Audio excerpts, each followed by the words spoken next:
días a todos, sean todos bienvenidos nuevamente a nuestro canal de YouTube. Qué gusto verles a todos.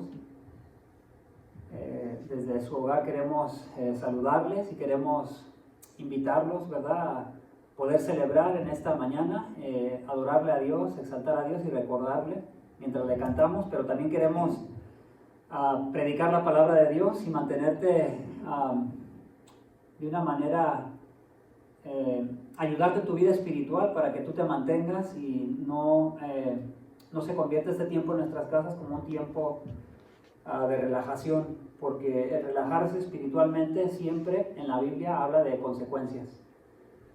Bueno, mira, quiero recordarte, después de haberte saludado, que hemos mirado en un tiempo atrás la carta a Tito.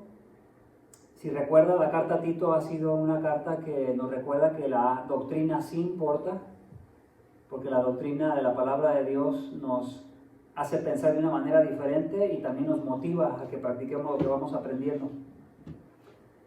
Para este tiempo, aparte de haberte dado algunos temas de la soberanía de Dios y que Él está en control de todas las cosas, quiero ahora introducirte a la carta de Santiago y vamos a leer parte del capítulo 1 para que tú puedas desarrollar un poquito más de entendimiento en qué consiste la carta a Santiago, quién fue Santiago.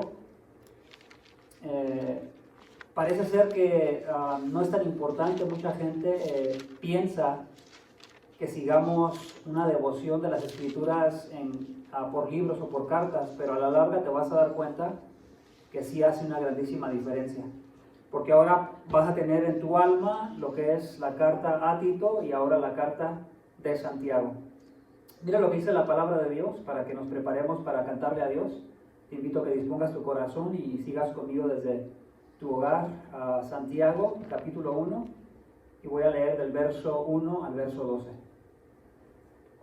Santiago, siervo de Dios y del Señor Jesucristo, a las 12 tribus que están en la dispersión, saludos.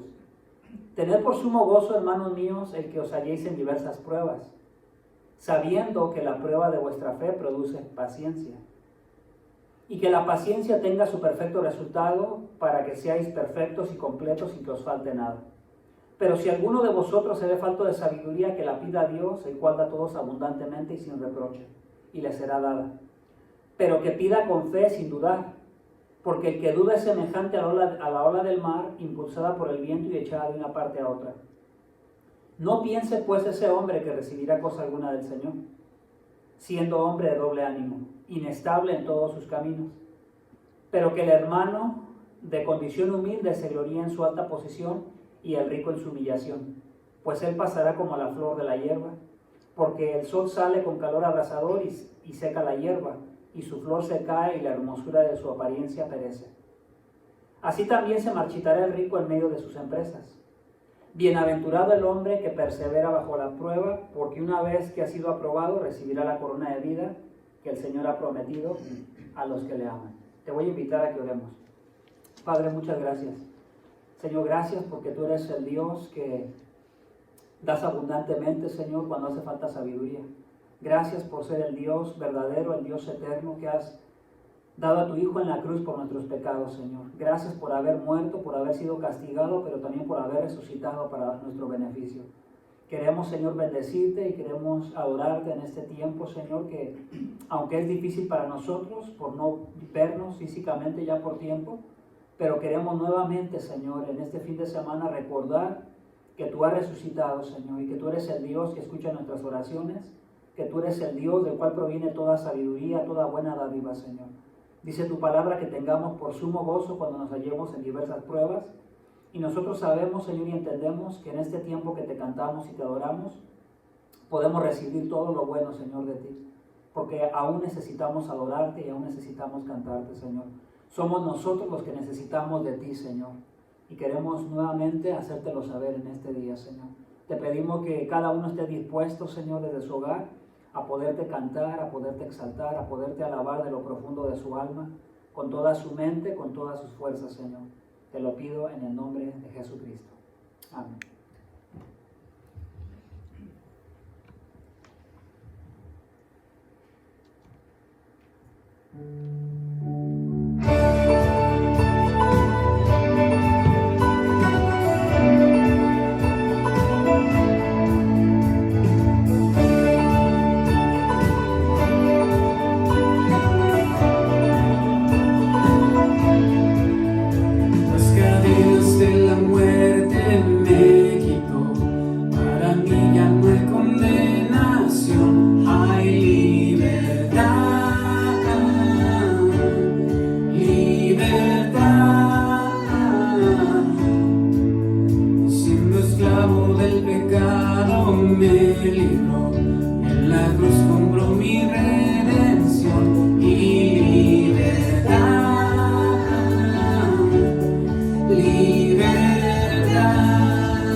mis pecados y me ha perdonado, solo en el nombre de Jesús. Rompió mis cadenas, me dio vida nueva y al fondo del mar echó mi maldad. Lavó mis pecados y me ha perdonado, solo en el nombre de Jesús hay libertad.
Que creaste revelan tu obra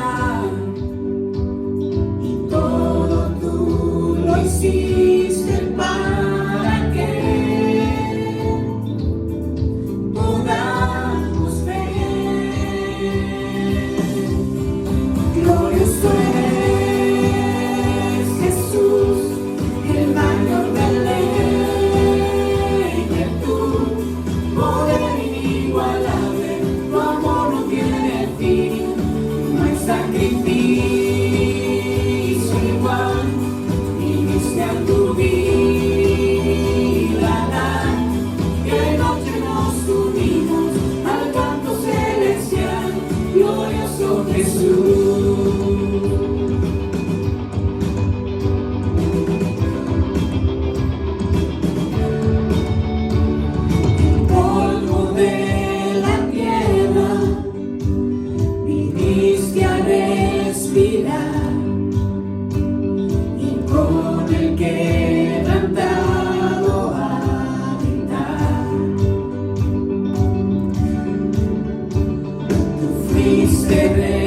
Rechazado, hiciste maldición,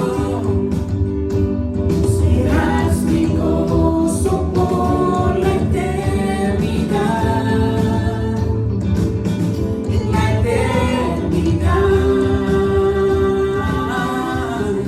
Glorioso eres Jesús, el mayor del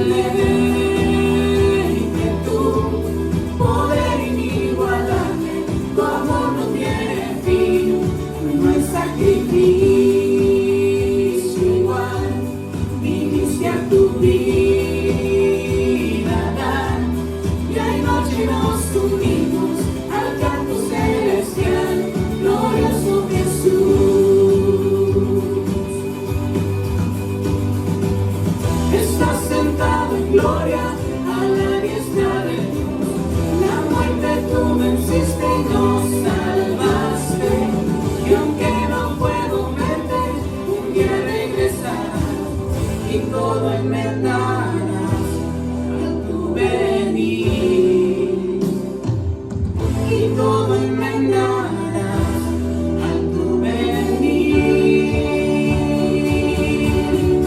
Glorioso eres Jesús, el mayor de ley, de tu poder inigualable, tu amor no tiene fin.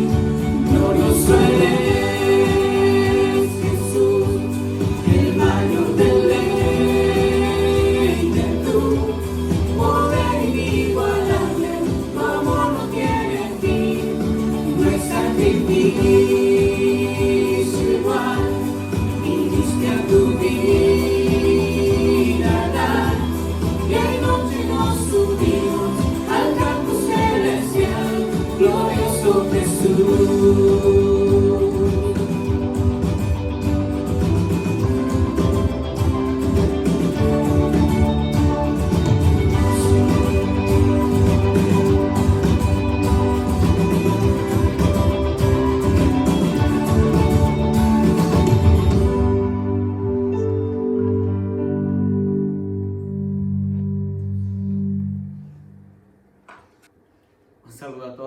hermanos, saludos a los que estamos aquí y a los que nos ven a través del canal de YouTube. Quiero invitarles a participar de la Cena del Señor. Voy a leer para ustedes en 1 Corintios capítulo 11, versículo 23. Dice, porque yo recibí del Señor lo que también os he enseñado, que el Señor Jesús, la noche que fue entregado, tomó pan y habiendo dado gracias lo partió y dijo, tomad, comed, este es mi cuerpo que por vosotros es partido, hacer esto en memoria de mí. Dice, asimismo también tomó la copa después de haberla tomado diciendo, esta copa es el nuevo pacto en mi sangre, hacer esto todas las veces que la bebieres en memoria de mí. Así pues, las veces que comieres este pan y bebieres esta copa, la muerte del Señor anunciáis hasta que Él venga. De manera que cualquiera que comiere este pan o bebiere de esta copa del Señor indignamente será culpado del cuerpo y de la sangre del Señor. Por tanto, pruébese cada uno a sí mismo y coma así del pan y beba de la copa. Porque el que come y bebe indignamente sin discernir el cuerpo del Señor, juicio come y bebe para sí.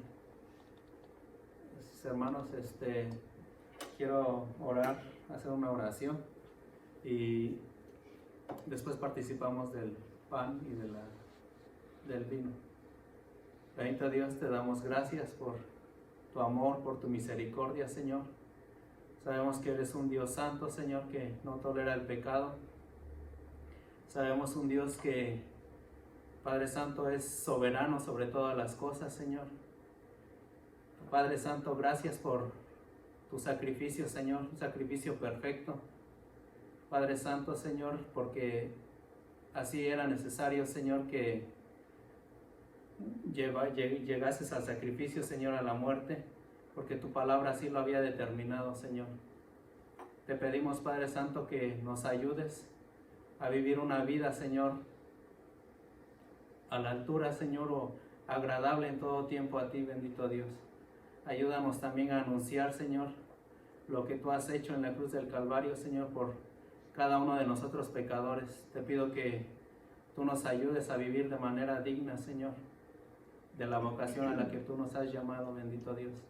Gracias por tu palabra, Señor. Ayúdanos a limpiarnos cada día y más y más por tu palabra, Señor. Que tu Espíritu Santo siga obrando en cada uno de nosotros, Señor, y te damos gracias por tu amor, por toda tu misericordia sobre cada uno de nosotros. Bendice a mis hermanos, Señor, que nos están mirando y que cada uno de ellos en estos tiempos, ellos puedan, Padre Santo, Señor, llevar una vida, Señor, agradable a ti, Señor, y alimentando, Señor, de la palabra tuya. Te doy gracias en el nombre de Cristo Jesús. Amén. Pueden participar en sus casas. Perdón.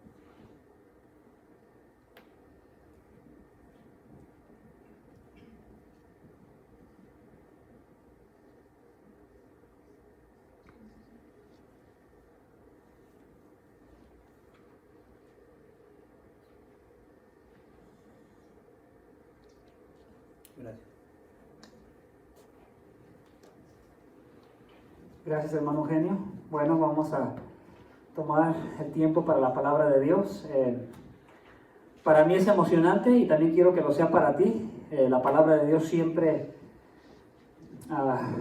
es buena, siempre trae algo para edificarnos, para animarnos, para consolarnos y también para hacernos crecer y madurar. Yo creo que para nadie deseo que se quede como está, sino que mi deseo es que crezca y madure en la palabra de Dios. Quiero nuevamente regresar a la carta de Santiago. Te vas a dar cuenta que a diferencia de Tito, la carta de Tito era carta a Tito, porque la manda un pastor a otro pastor para consolarlo, para animarlo y para recordarle la doctrina de la palabra de Dios y para que traiga orden a la iglesia y a las vidas de todos los que pertenecen a la iglesia.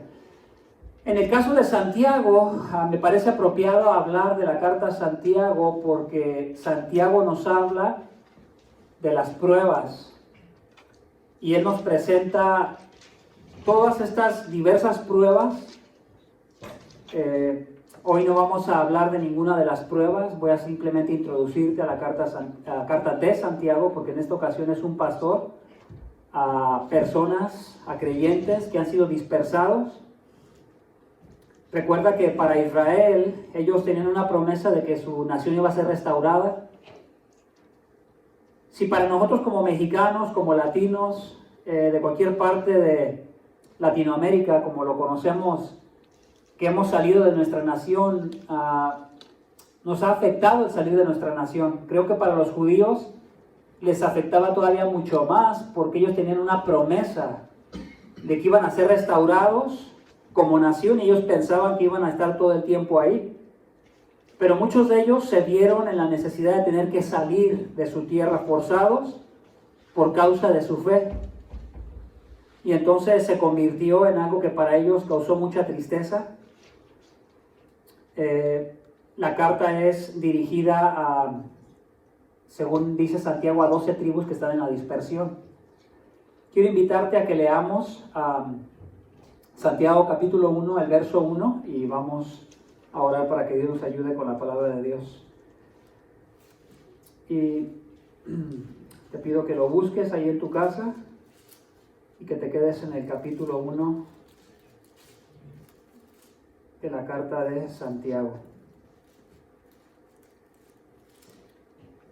Y dice de esta manera: a Santiago, siervo de Dios y del Señor Jesucristo, a las 12 tribus que están en la dispersión, saludos. Oremos. Padre, gracias por tu palabra. Gracias porque tú has escogido tu palabra como el único medio, aparte del Espíritu Santo, Señor, para traernos vida espiritual y edificarnos, Señor. Gracias, Señor, por tu bendita palabra que en ocasiones parece indescifrable para nosotros, Señor, pero te pedimos, Señor, que en esta mañana puedas traer claridad a nuestra alma. Señor, nosotros deseamos más de ti, deseamos conocerte, deseamos entenderte. Si en una cosa queremos gloriarnos, es en que conocemos más al Padre que está en los cielos y a nuestro Señor Jesucristo, quien ha dado su vida por nosotros.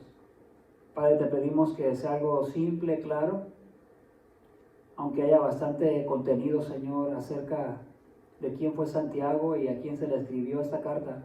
Te pedimos que nos hable algo, Señor, que produzca el deseo, Señor, en nosotros de vivir una vida obediente a ti, una vida que cada día se arrepiente más, Señor. Sabemos que no podemos ser perfectos, pero sí sabemos, Señor, que tu Espíritu Santo produce en nosotros el querer como el hacer. Te pido que edifiques a las familias, edifica a los niños, abre los ojos a los niños, Señor, si están escuchando tu palabra.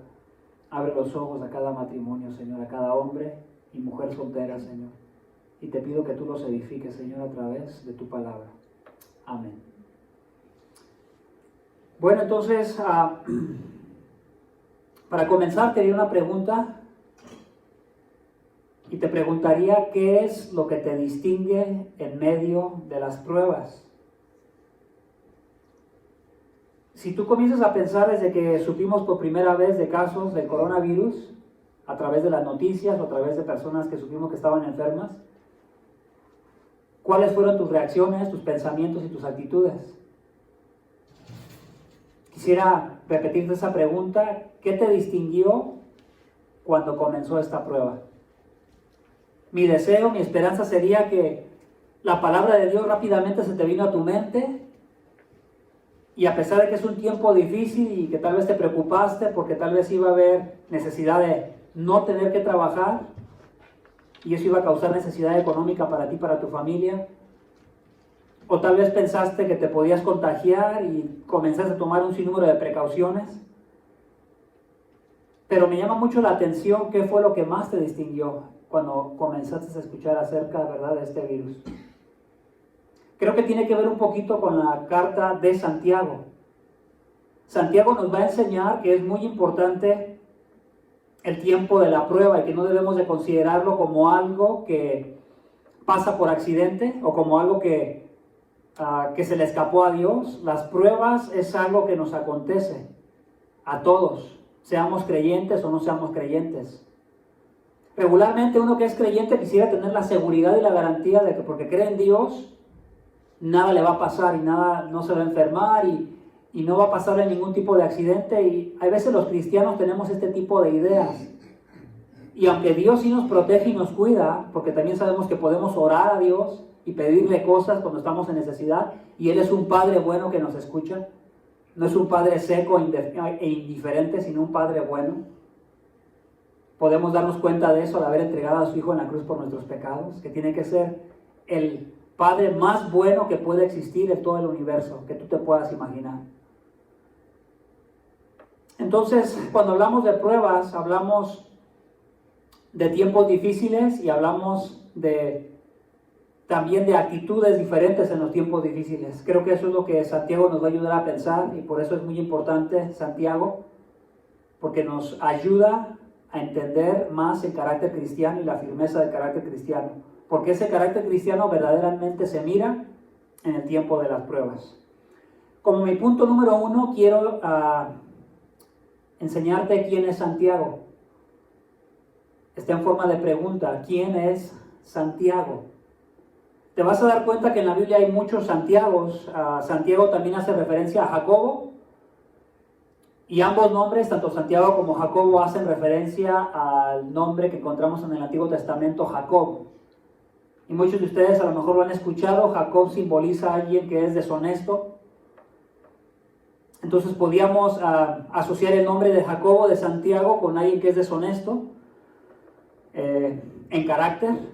Y te voy a mencionar 4 nombres que aparecen en el Nuevo Testamento a personas que se llaman Santiago o Jacobo.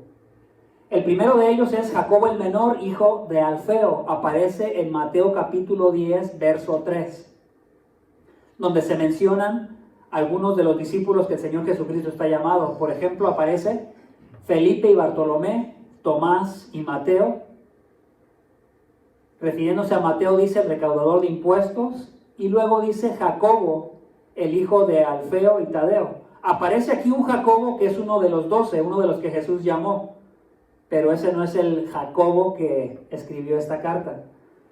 También aparece Jacobo, el padre de Judas, pero Judas no Iscariote. El segundo Jacobo es otro hombre, pero este hombre es de una edad más adulta y es padre de otro de los 12 discípulos que llamó el Señor Jesucristo.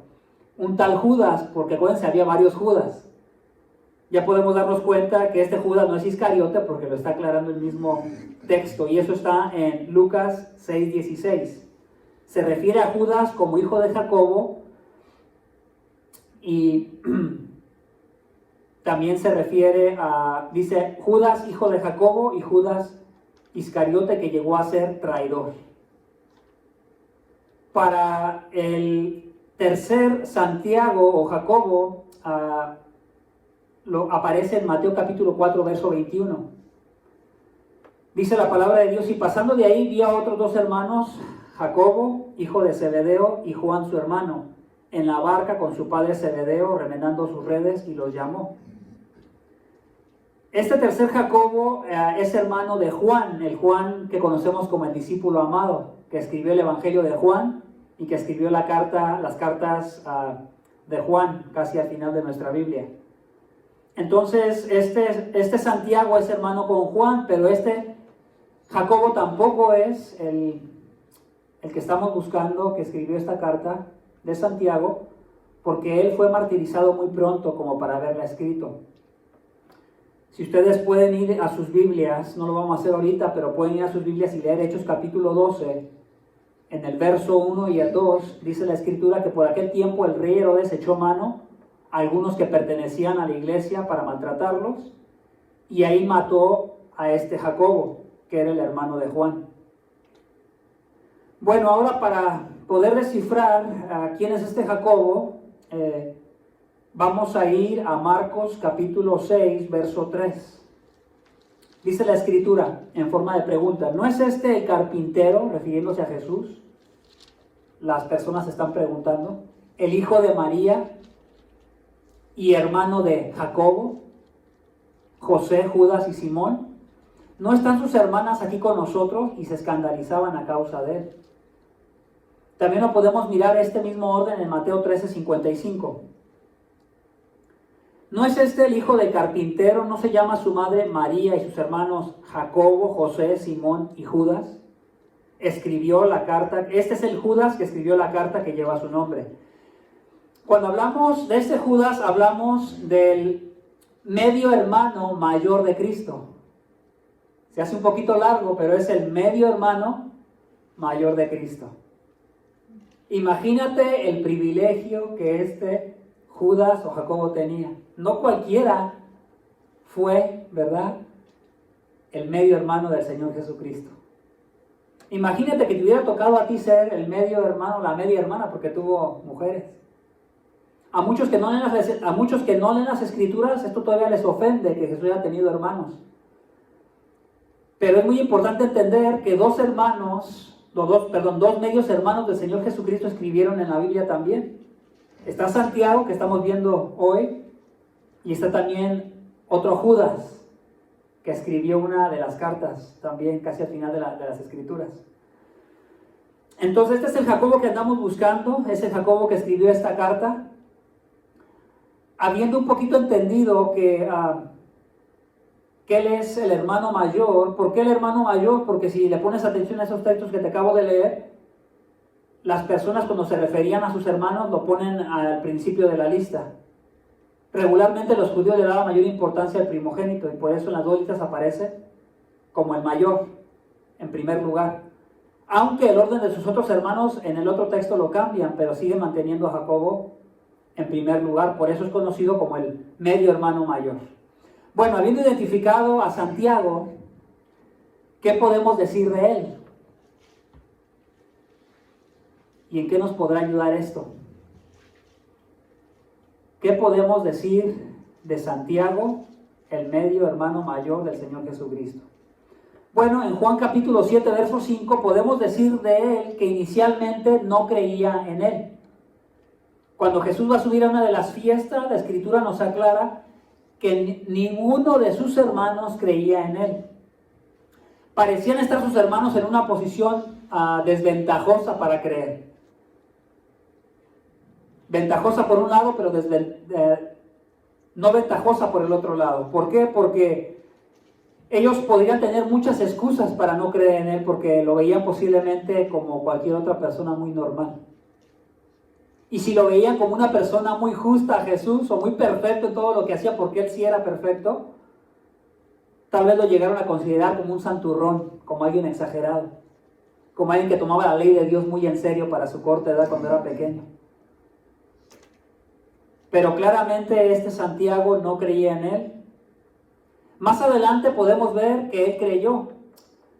En 1 Corintios capítulo 15, verso 7, nota esto muy interesante. Después de la resurrección del Señor Jesucristo, el Señor se está apareciendo por varios días a muchos de sus discípulos. Y en una de esas ocasiones, dice la Escritura que se apareció también a Jacobo, a su medio hermano mayor, y luego a todos los apóstoles. Parece que el Señor Jesucristo le dio un lugar de prioridad al aparecérsele a él primero antes que a otros.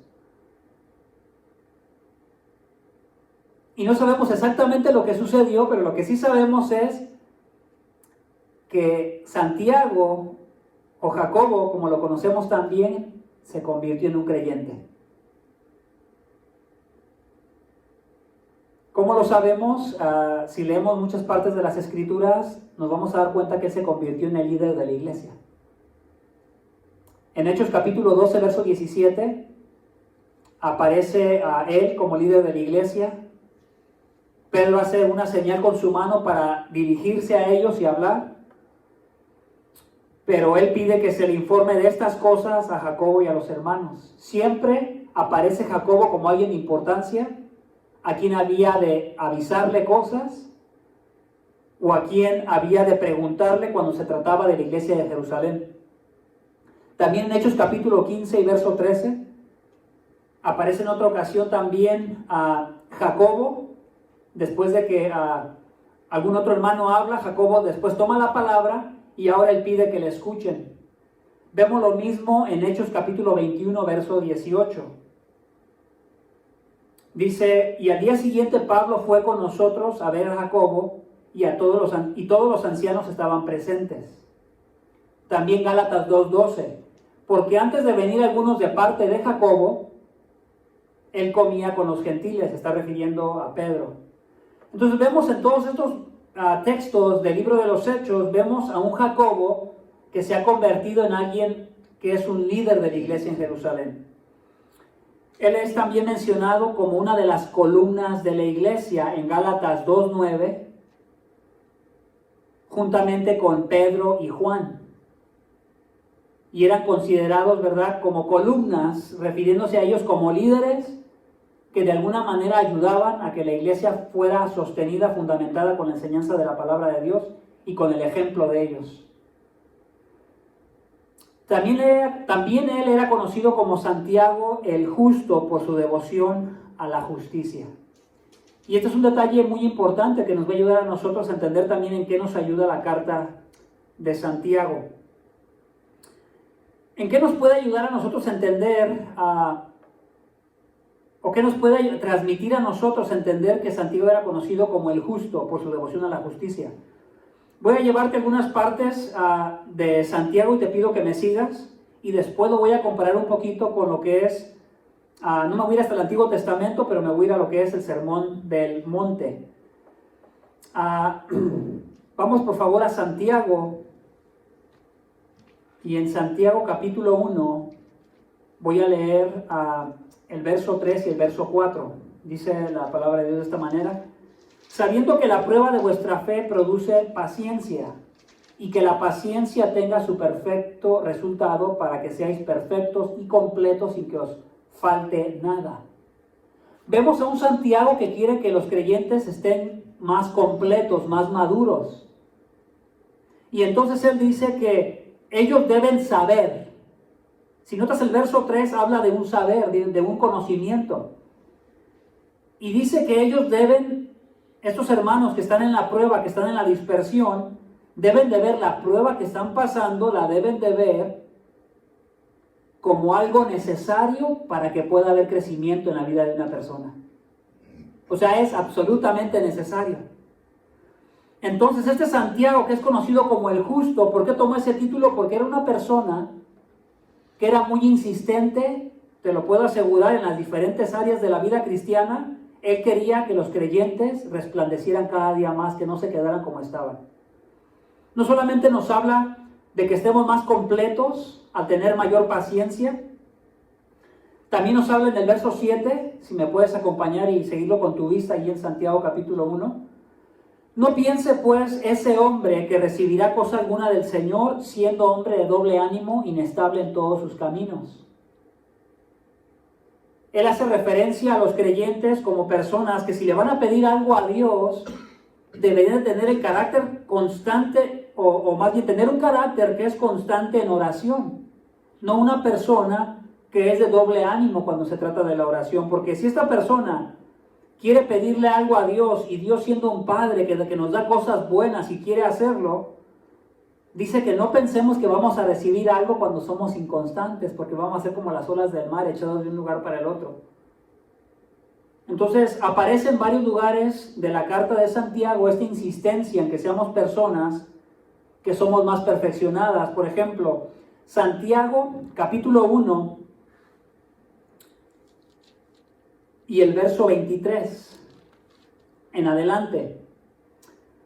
Porque si alguno es oidor de la palabra y no hacedor, es semejante a un hombre que mira su rostro natural en un espejo, pues después de mirarse a sí mismo e irse, inmediatamente se olvida de qué clase de persona es. Pero el que mira atentamente a la ley perfecta, la ley de la libertad, y permanece en ella, no habiéndose vuelto un oidor olvidadizo, sino un hacedor eficaz, este será bienaventurado en lo que hace. O sea, volvemos a ver esta insistencia de Santiago en que somos personas que estamos mirando la ley y como si la miráramos más completa, y entre más la miramos, esta ley que está en las Escrituras, para ellos les iba a traer mayor libertad. Pero esta mayor libertad representa un carácter más firme, mayor constancia en la vida de oración, mayor soporte cuando se trata de aguantar pruebas y tiempos difíciles. Nos podríamos ir así por toda la carta de Santiago y seguir encontrando, ¿verdad?, diferentes cosas que necesitan ir mejorando. Por ejemplo, Santiago capítulo 2, verso 14, en forma de pregunta.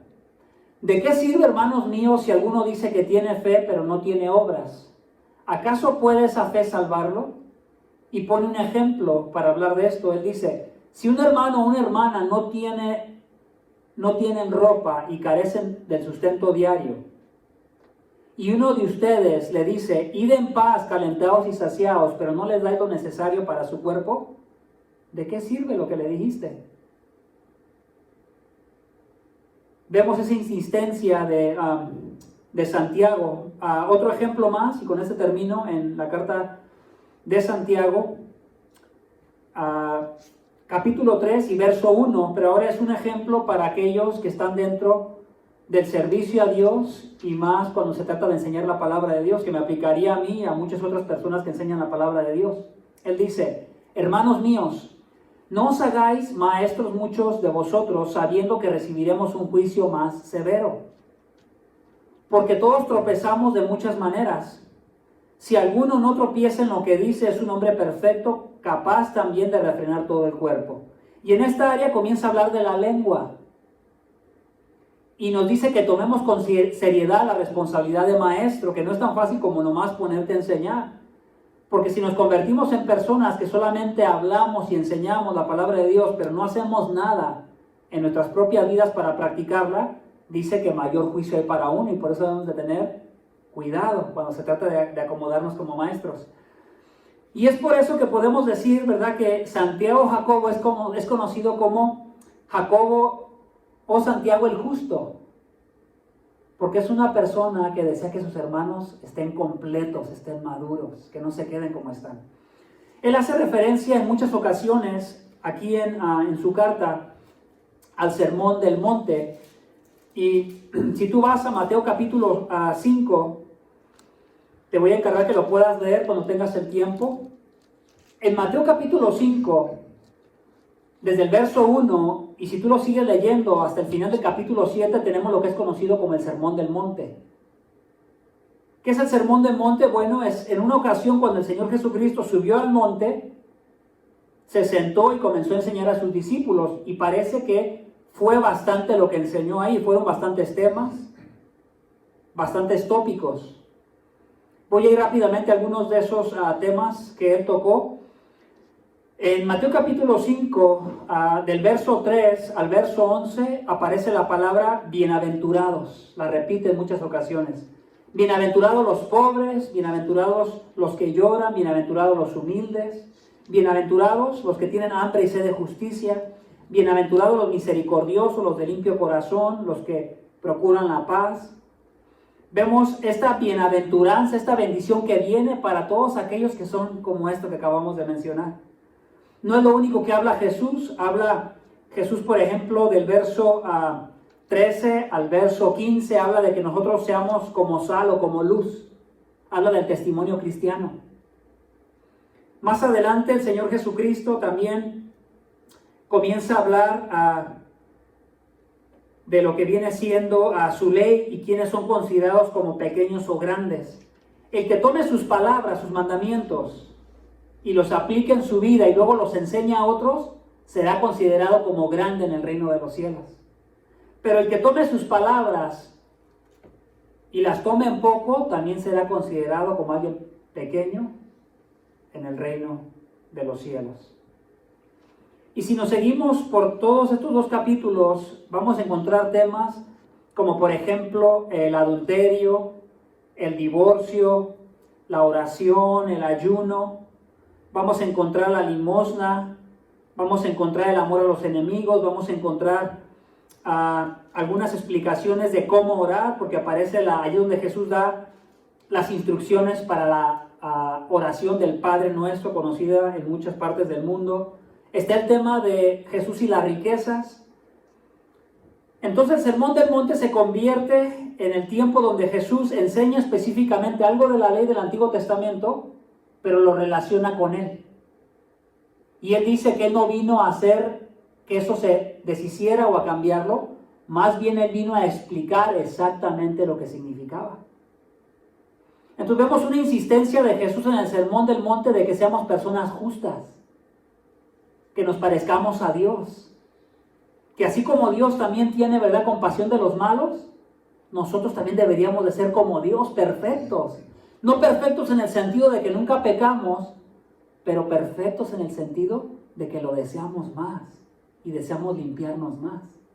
Porque si deseamos más a Dios y meditamos más en la justicia de Dios, querremos limpiarnos también más. Vemos también un ejemplo, no recuerdo el texto, pero es otro ejemplo muy claro, lo ves en la primera carta de Juan. Juan dice que una de las evidencias de un verdadero creyente es alguien que persevera en la justicia, que quiere ser más justo. Y dice que el que no hace justicia, entonces es todo lo contrario, es alguien que no es un creyente. Alguien que no le interesa la justicia, que no quiere madurar, que no quiere perseverar en la palabra de Dios. Entonces Juan dice, ese no es un creyente, porque Juan los comienza a calificar. Comienza a hablar de las cualidades, de las características de un verdadero creyente. Bueno, otra característica muy importante de Santiago es eso, lo que te quería mencionar, que Santiago hace muchas referencias al Antiguo Testamento y al Sermón del Monte, cuando hablamos acerca de ser más justos. Es por eso que tú encuentras todos estos diversos temas en Santiago y hay veces como que no tienen mucha relación entre sí. Es mucha cantidad de cosas, de temas, de cualidades que el creyente debería de tener. Si regresamos a la carta de Jacobo o Santiago, vamos a permanecer ahí hasta que terminemos. Voy a volver nuevamente el verso 1 del capítulo 1. Santiago, siervo de Dios y del Señor Jesucristo. Nota cómo Santiago, él está mandando un saludo y se está presentando a sí mismo. Fíjate cómo se presenta él a sí mismo. Se presenta como siervo de Dios y del Señor Jesucristo. No voy a entrar en el tema de la divinidad del Señor Jesucristo, pero aquí es lo que hace, aclara una vez más su divinidad. La Escritura enseña que no podemos servir a dos señores, cuando habla acerca de Dios y las riquezas, en el Sermón del Monte.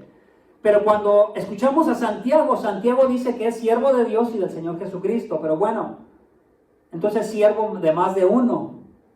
Entonces más vale que Dios y el Señor Jesucristo estén absolutamente de acuerdo en todo. Porque si no, entonces Santiago va a estar sirviendo a dos señores. Y a veces va a quedar bien con uno y a veces mal con el otro. Pero no, porque nosotros sabemos exactamente que Dios, el Padre, es Dios. Y nosotros sabemos que el Señor Jesucristo es Dios. Él los iguala aquí. Y Él dice que Él es siervo de los dos. Aunque no son la misma persona, sí son el mismo Dios. Y me llama la atención que Santiago aquí tiene la oportunidad de decir el medio hermano mayor del Señor Jesucristo. ¿Tú no aprovecharías eso? Tal vez si tú hubieras tenido ese privilegio de ser el medio hermano mayor, tal vez hubieras dicho, oh, yo el medio hermano mayor, escúchenme a mí. Óyeme, si hubiese existido este Santiago en nuestro tiempo, todo el mundo quisiera entrevistarlo. Todos los noticieros, ¿verdad?, que aparecen ahorita en la televisión quisieran venir y hacerle preguntas. ¿Cómo era Jesús de niño? Platícanos. ¿Dónde dormías tú? ¿Dormías a la derecha o a la izquierda de Jesús? Oye, platícanos qué cosas hizo Jesús cuando estaba niño. Pero no vemos a Santiago hablando absolutamente de nada, de ningún tipo de experiencia que él haya podido tener con el Señor Jesucristo.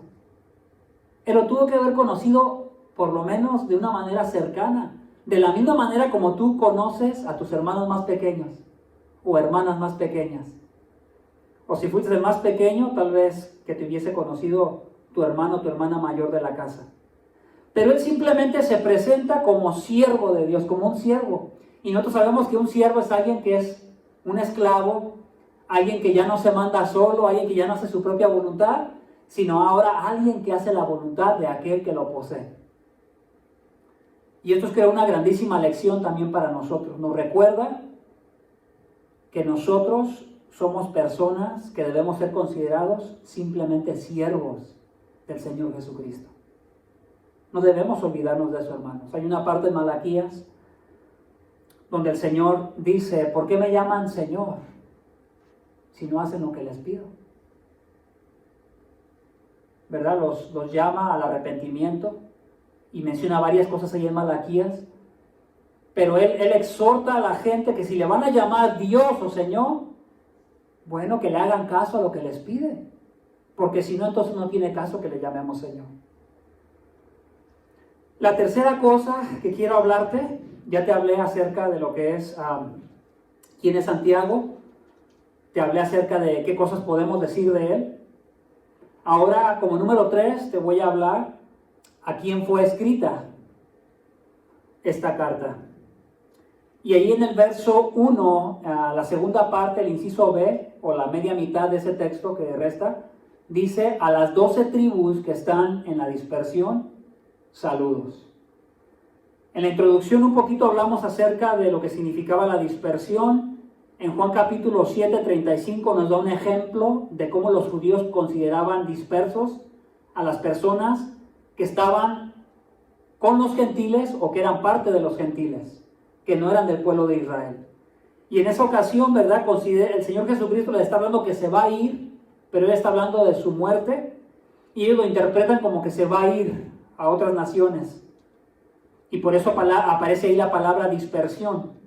Entonces, cuando hablamos de a quién fue dirigida o escrita esta carta, estamos hablando de personas que están perdiendo, ¿verdad?, su patria, que tienen que huir, particularmente porque hay persecución contra los creyentes.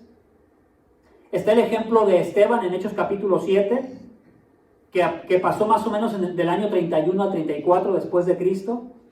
Y también está el ejemplo de la persecución de Herodes Agripa I, que está en Hechos capítulo 12, alrededor del año 34, 10 años después. Acuérdate que en Hechos capítulo 12, el otro Santiago le es quitada su vida.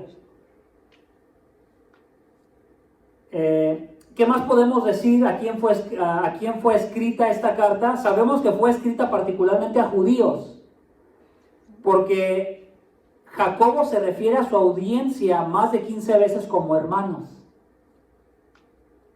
Y es la palabra que nosotros utilizaríamos como paisano. No para referirse a hermano como hermano de sangre, pero más como para referirse a una persona de la misma patria. Entonces Jacobo se está dirigiendo a personas judías que han sido dispersadas por todo el imperio en aquel tiempo. Y esto era algo común entre ellos, llamarse hermanos. También sabemos que es a judíos porque la palabra congregación, que aparece varias veces en Santiago, es la palabra realmente sinagoga. Y nosotros sabemos que la sinagoga es donde se reunían particularmente los judíos. Como ya les dije anteriormente, Santiago hace en esta carta más de 40 referencias al Antiguo Testamento y más de 20 al Sermón del Monte, que donde estuvimos mirando desde el capítulo 5 al capítulo 7. Entonces estos oyentes judíos van a poder entender bien el lenguaje de Jacobo porque les está haciendo referencia a la ley para tratar de fortalecerlos y animarlos en el tiempo de prueba y para que sean perfeccionados. Y lo que les dice es, esta prueba que están atravesando, ustedes deben saber que es necesaria para que haya crecimiento. Casi nos hace pensar como que si no estamos pasando algún tiempo de dificultad, deberíamos en ocasiones pedirle a Dios que si estamos alejados de Él o estamos demasiado relajados de la vida espiritual, deberíamos pedirle que nos mande alguna prueba para que nos ayude a recapacitar. Porque así somos los seres humanos, hermanos. Todo nos va bien y nos relajamos como que los textos de la Escritura parecen tener poco significado para nosotros. Hasta que llegue el momento donde la vida, Dios permite que la vida nos comience a apretar, a exigir, y comienza a venir necesidad en alguna área. Puede ser falta de economía, puede ser enfermedad personal, puede ser enfermedad de un familiar, de un hijo, de una esposa, de alguien muy cercano a ti. Puede ser cuestión de negocios, que estás haciendo negocios y no te salen bien y casi te quieres arrancar los pelos de todo el tiempo que has invertido en tus negocios y no te ha dado resultado. Pueden ser un sinnúmero de situaciones, pero el autor aquí quiere, inspirado por Dios, que nosotros veamos la prueba como algo necesario para crecer. No se puede crecer sin ello.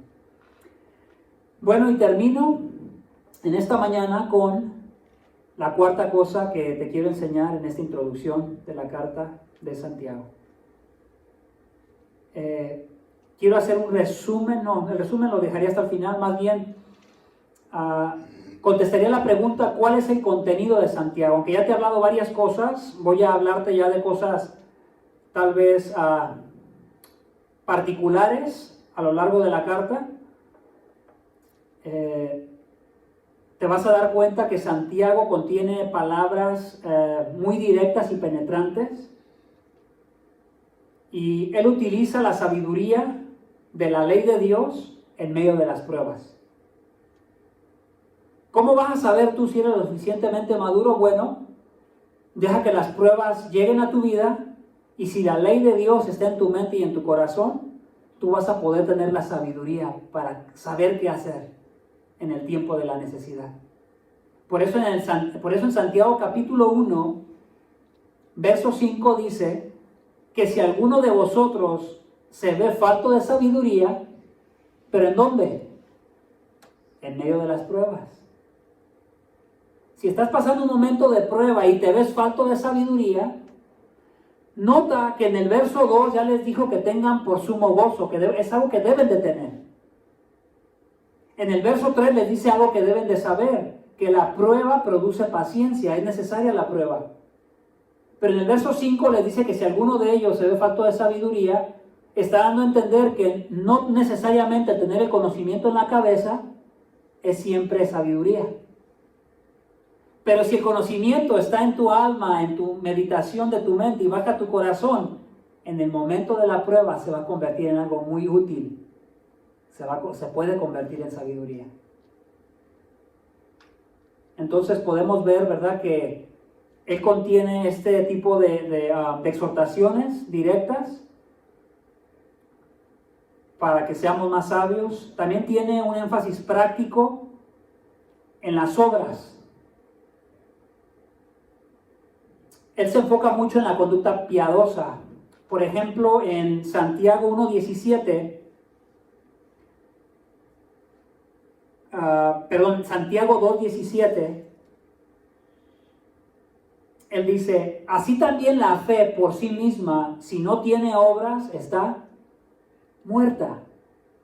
Vemos a lo largo de la carta de Jacobo o Santiago un énfasis en las obras. Él no quiere escucharte o hablar palabras. Él quiere saber lo que tú crees a través de lo que tú haces. Eso es lo que Santiago está interesado y se los quiere transmitir. Él dice: si tú dices que tienes fe, a ver, enséñame cómo la reflejas, cómo la llevas a la práctica. ¿Qué sentido tiene esa fe que tú dices? Y ahí nos puso un ejemplo, ¿verdad? Cuando le digo a mi hermano, ¿sabes qué? ¿Cómo te va? No, pues es que tengo necesidad. Oh, que Dios te bendiga, échale ganas. En lugar que saque algo de mi bolsa y le dé. Entonces Santiago nos está confrontando y exhortando en esa área. Él no le interesa saber lo que sabes en tu cabeza, le interesa saber lo que sabes a través de las obras que tú haces. En Santiago 4:4, él también se opone con gran resolución a la tendencia que muchos de nosotros los creyentes tenemos en estar contentos con una fe tibia. Si estamos cómodos y nada nos hace falta, bueno, pues estamos tranquilos. Vemos a Dios simplemente como alguien que está ahí para bendecirnos cuando lo necesitamos. Y no como un Dios que está envuelto en las pruebas para que a través de su perfecta ley nos perfeccione y nos cambie y nos siga moldeando continuamente. Pero que dice Santiago 4:4: oh almas adúlteras, ¿No sabéis que la amistad del mundo es enemistad hacia Dios? Por tanto, el que quiere ser amigo del mundo se constituye enemigo de Dios. Y se está refiriendo a personas que son creyentes. Nos vamos a dar cuenta que aparece también el tema de los pobres y los ricos en el contenido de la carta a Jacobo y Santiago. Lo vemos en el capítulo 1, en el verso 9 y 10.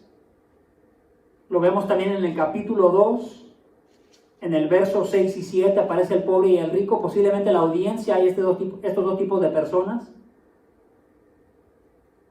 Y no sé si él conoce cosas de ellos, pero se refiere en ocasiones a los ricos como que son los que están oprimiendo a los pobres y aprovechándose de ellos.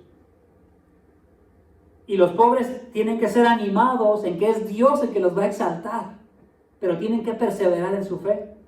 Y a los ricos, aunque aparentemente no tienen la necesidad económica, cuando Dios quiere humillarlos, Él viene y los humilla, aunque tengan todo lo necesario económicamente hablando. Vemos a un Santiago Jacobo que con insistencia llama a los cristianos a que se arrepientan y regresen al camino del carácter completo y perfecto que Dios desea. O sea, Él no quiere que pongamos ninguna excusa, quiere derribar los argumentos y excusas y que nosotros no digamos, ¿sabes qué? No he crecido por esto, porque no tengo tiempo. Él no le interesa saber eso. Él le interesa que tú entiendas que necesitas mantenerte prestando atención a la perfecta ley de Dios. Y que tú debes de entender que tú debes de ser una persona que cada día te estás completando y perfeccionando más y más y más. Voy a ir terminando con estas últimas ideas. En Santiago encontramos un punto de enseñanza principal. Es uno de los principales, yo diría, porque tiene que ver con la salvación. Y este punto de enseñanza principal consiste en cómo Santiago relaciona la justificación con las obras. Nosotros bien sabemos, hermanos, por toda la carta a los romanos, que la salvación es por la sola fe. Y sabemos que hay un mundo que nos escucha allá afuera y que les tratamos de explicar que es por la sola fe y no, como que no les cabe en la mente. El hombre siempre está tratando de ganarse el favor de Dios a través de las obras que hace. Y Santiago parece ser la excusa de muchas personas para agarrarlo y enseñar que la justificación sí es por las obras, porque hay algunos textos en Santiago que parece que él está diciendo eso. Que lo que nos va a justificar realmente delante de Dios es las obras que hacemos. Y no es así, eso lo estaremos explicando cuando nos toque esa porción que está en el capítulo 2, del verso 14 al verso 26. Pablo en Romanos 3:28 se refiere a la justificación por la fe, utilizando una palabra ahí, y Santiago 2, del 14 al 26, es otra palabra para justificación. En Romanos es la justificación delante de Dios para salvación, y en Santiago es la justificación delante de los que nos ven. Por eso los ejemplos que Santiago pone. ¿De qué sirve que tú digas que tienes fe y tu fe es una fe demasiado pasiva que no se mueve a hacer nada? Y eso es de lo que Santiago está queriendo hablar. Que deberíamos de estar preocupados por lo que estamos haciendo y por qué lo estamos haciendo.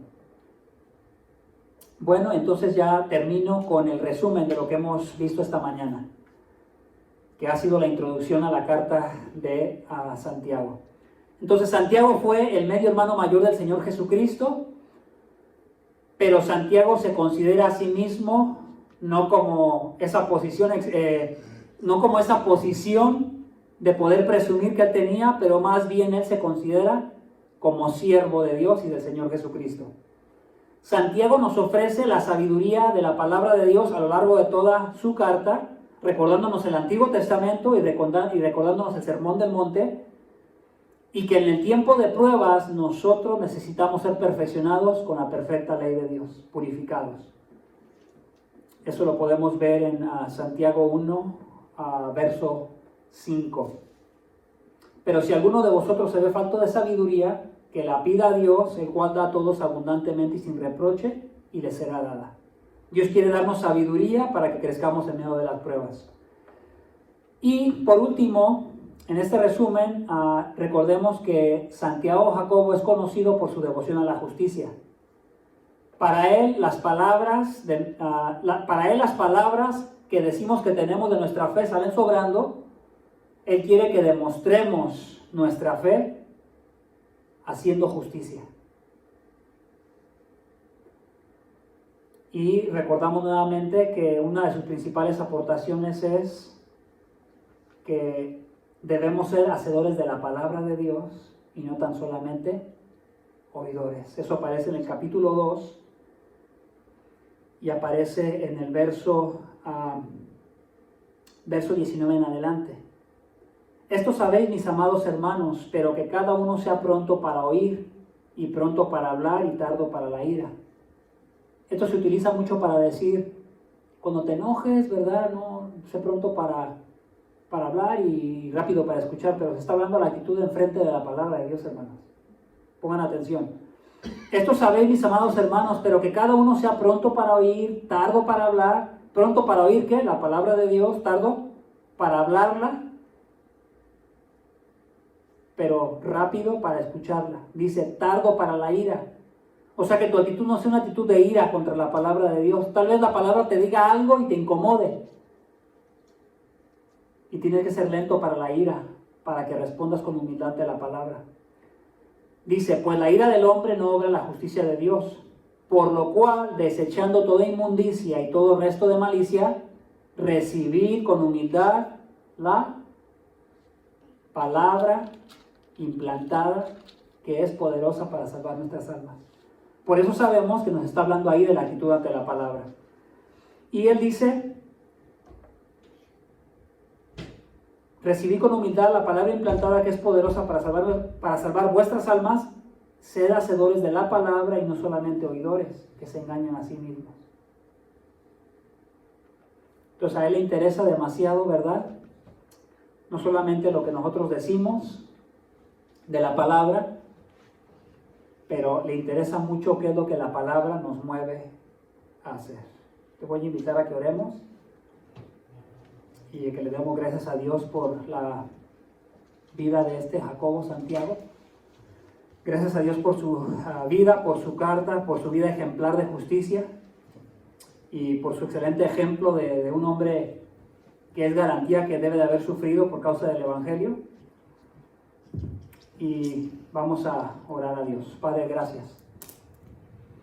Padre, gracias por tu palabra que es perfecta, que aunque en ocasiones nosotros los hombres nos equivocamos, Señor, sabemos que tu palabra, cuando la interpretamos correctamente, jamás se equivoca. Padre, gracias por la prueba. Señor, gracias por la justicia de tu palabra que nos perfecciona. Señor, gracias porque nos das el entendimiento para comprender que la fe que tenemos debe de manifestarse en obra, Señor. Gracias, Señor, porque tú eres el que nos limpia, el que nos purifica, el que nos lleva a la madurez. Te pedimos que en este tiempo de necesidad, no solamente pensando en nosotros, pero pensando en la gente que está cerca de nosotros, que siga habiendo oportunidades, Señor, para que hablemos de tu palabra, Señor, para que hablemos de la culpabilidad del hombre ante ti por causa de su pecado, pero de las buenas noticias que hay en Cristo, de la salvación que hay en Cristo solo por la fe, y que la verdadera fe es por obras manifestadas, Señor. Gracias, bendito Dios, por ayudarnos, por abrirnos el entendimiento y por mostrarnos a través de esta introducción de la carta de Santiago que la prueba es necesaria, Señor, para aquellos que quieren crecer, para aquellos que quieren madurar, para aquellos que quieren parecerse cada día más al Señor Jesucristo. Sabemos también, Señor, que la disciplina es necesaria, Señor. Y yo creo que es una cosa muy importante en Santiago. La disciplina de la vida espiritual es muy importante porque él la menciona en capítulo 1, Señor, cuando dice que aquel que mantiene su mirada puesta en la perfecta ley, la de la libertad, será limpiado, Señor, crecerá, madurará. Y eso te pido por todos mis hermanos que me escuchan desde casa, Señor. Te pido por los que están aquí pero te pido también por cada uno que escucha en esta mañana, Señor, la necesidad de ser justos, la necesidad de practicar lo que sabemos, la necesidad de hablar más de tu palabra, de involucrarnos más mencionando la verdad de tu perfecta ley, Señor, que nos confronta, pero que también nos limpia, que también nos perdona nuestros pecados y que nos santifica, Señor. Gracias por cada familia, por cada hombre y mujer, por cada niño también, Señor, de cada familia representada en esta iglesia. Te pido por los que nos escuchan desde México, que tú les bendigas, que les des entendimiento, que les des sabiduría y prudencia en medio de su necesidad, Señor, en México. Que ellos puedan convertirse en personas que ven la prueba como la oportunidad para crecer, Señor, y la oportunidad para tener el mayor gozo que ellos puedan tener. Gracias, Señor, por tu bendita palabra y gracias por tu pueblo que nos escucha en esta mañana. Gracias por el gozo, Señor, que tú haces sobreabundar. En el nombre de Jesucristo. Amén. Vamos a última instancia a tener un canto más para despedirnos adorando a Dios. Les recuerdo que el próximo martes nos vamos a reunir a través de Zoom. Les voy a mandar un texto para que se puedan conectar a la clase del matrimonio. Vuelvo a insistir, la clase es para todos, para los solteros, solteras, casados y para todo hermano que sea creyente que nos está escuchando. Es para todos. ¿Por qué? Porque la palabra de Dios nos va a limpiar y necesitamos crecer y necesitamos madurar en muchas áreas de la vida. Me despido, un fuerte saludo para todos y los estaré viendo pronto. Que Dios les bendiga.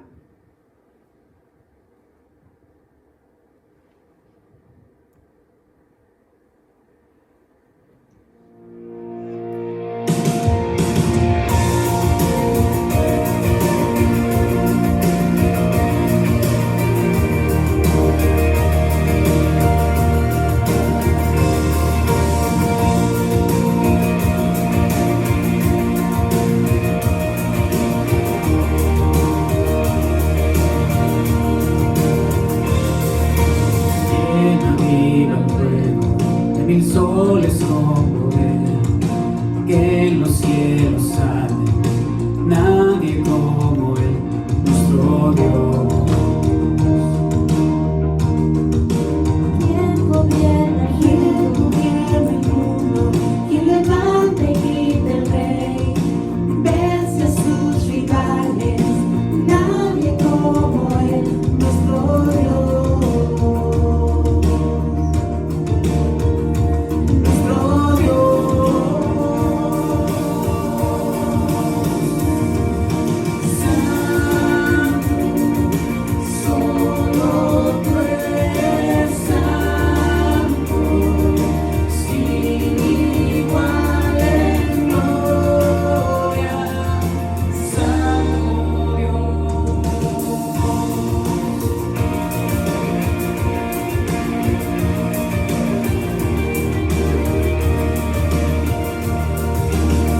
que era y pronto